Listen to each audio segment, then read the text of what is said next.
of the Lord Jesus. இன்னைக்கு உங்களை பார்க்கறதுல ரொம்ப சந்தோஷம். இவ்வளோ நாட்களாக நான் நிறைய வீடியோஸில் உங்களை சந்திச்சிருக்கிறேன் இல்லை, செய்தி, அதுக்கப்புறம் ஷார்ட் வீடியோஸில் குட்டி குட்டி சில காரியங்களை நடந்ததை நான் உங்களுக்கு சொல்லியிருக்கிறேன்.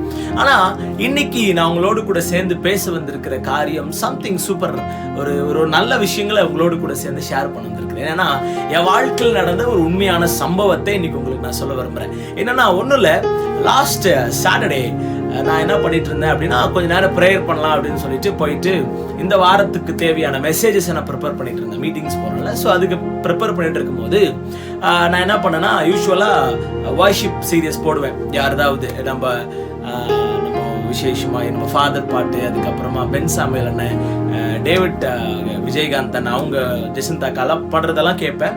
அப்போது அந்த வரிசையில் நம்ம டேவிட்சன் ஜாய்சன் அண்ணனுடைய வீடியோவை நான் பார்த்துட்டு இருந்தேன். அப்படி பார்த்துட்டே இருக்கும் போது அதில் அண்ணன் அவருடைய ஒரு எக்ஸ்பீரியன்ஸை ஷேர் பண்ணார். என்ன எக்ஸ்பீரியன்ஸை ஷேர் பண்ணார் அப்படின்னா, அவருடைய பிள்ளை அவர் அப்பா அப்படின்னு சொல்லி கூப்பிட்டு அந்த தருணத்தை அவர் எக்ஸ்பிளைன் பண்ணிட்டு ரொம்ப சந்தோஷமாக சொல்லிகிட்டே இருந்துட்டு அதில் ஒரு வார்த்தை அவர் சொன்னார். என்ன சொன்னார் அப்படின்னா, ஏசப்பா அவரை பார்த்து கேட்டாரா, உன் பிள்ளை உன்னைய பார்த்து அப்பான்னு சொல்லும் போது உனக்கு அவ்வளோ சந்தோஷமா இருந்துச்சு, என்னைய பார்த்து நீ எப்போ கடைசியா நீ அப்பான்னு சொல்லி பேசின அப்படின்னு சொல்லி அவர் சொன்னதை நான் கேட்டேன். கேட்டுட்டதுக்கு அப்புறம் என் டேபை க்ளோஸ் பண்ணிட்டு நான் பைபிள் படிக்க ஆரம்பிச்சேன். அப்படியே படிச்சுட்டே இருக்கிறேன். தப்புன்னு நான் நினைக்கிறேன், ஒரு 10 நிமிஷம் இருக்கு நினைக்கிறேன். அதே கேள்வி என் உள்ளத்துல பிறந்துச்சு, நீ எப்போ ஏசப்பாவை அப்பான்னு கூப்பிட்ட நாட்கள் அப்படின்னு சொல்லி அந்த கேள்வி டப்புன்னு எனக்கு வந்துச்சு. அப்போ அப்படியே போயிட்டு அப்படி யோசிக்கிறேன், டப்புன்னு ஏசப்பா எனக்கு ஞாபகப்படுத்துறாரு. நான் நிறைய காரியங்களுக்காக ஜெபம் பண்றேன், தேசத்துல எழுப்புதலுக்காக, நார்த் தமிழ்நாட்டில் இருக்கிற வாலிப பிள்ளைகள் எப்படியாவது ஜெபிக்க வைக்கணும், இந்த மாதிரி நிறைய காரியங்களுக்காக நான் ஜெபம் பண்ணிட்டே இருந்தேன். ஆனா கொஞ்ச நாளா நான் நானே அப்பா அப்படின்னு சொல்லி போய் கூப்பிடுற அந்த காரியங்களை நான் மறந்ததை என்னால ஞாபகம் முடிஞ்சிச்சு.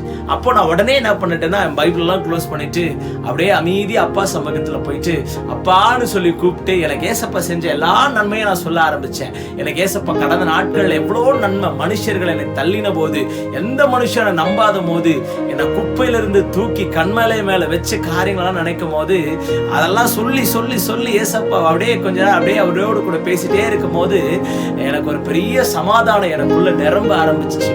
அதுக்கப்புறம் அந்த அந்த ரூமை வச்சு வெளியே வர ஒரு பெரிய ஜாய். ஏன்னா அப்பா அப்படின்னு கூப்பிடும் போது அப்ப அவர் எவ்வளவு சந்தோஷப்பட்டு இருக்கிறார்ல. ஒருவேளை இதை பார்த்து கொண்டிருக்கிற என் அன்பு வாலிப தம்பி, என் அன்பு வாலிப தங்கச்சி, நீங்க நிறைய காரியங்களுக்காக ஜெபம் பண்ணிருக்கலாம். உங்க வீடுக்காக, வீடு வேணும், கல்யாணம் ஆகணும், வேலை வேணும், கடன் பிரச்சனைக்காக, இல்லை ஏதோ ஒரு பர்சனல் காரியங்களுக்காக, ஏதோ ஒரு டெம்டேஷன்ல இருந்து வெளியே வரணும்ன்ற காரியங்களுக்கெல்லாம் ஜெபம் பண்ணிருப்பீங்க. நல்லது. ஆனா நீங்க மெயினா ஒரு காரியத்துக்காக நீங்க ஜெபிக்க வேண்டியது முக்கியம். என்ன தெரியுமா? ஏசப்பா கிட்ட போயிட்டு அப்பான்னு கூப்பிட்டு அவரோடு கூட பேசி உறவாடுகிற அந்த காரியங்கள் ரொம்ப முக்கியமா இருக்குது. ஒருவேளை அதை பார்த்து கொண்டிருக்கிற வாலிப தம்பி அதை மறந்து இருக்கிறீங்க, அந்த ரிலேஷன்ஷிப் உங்களுக்கு இல்லை அப்படின்னா, this is the right time. இந்த வீடியோ பார்த்து முடிச்ச உடனே நீங்க என்ன பண்றீங்கன்னா, உடனே ஓடுங்க, ஏசப்பாவோட சமூகத்துல போயிட்டு உட்காந்து ஏசப்பாவோடு கூட சேர்ந்து நெருங்கி ஒரு உறவை மறுபடியும் கனெக்ட் பண்ணுங்க. தேசத்துக்காக ஜெபிக்கலாம், எல்லாமே தேவை.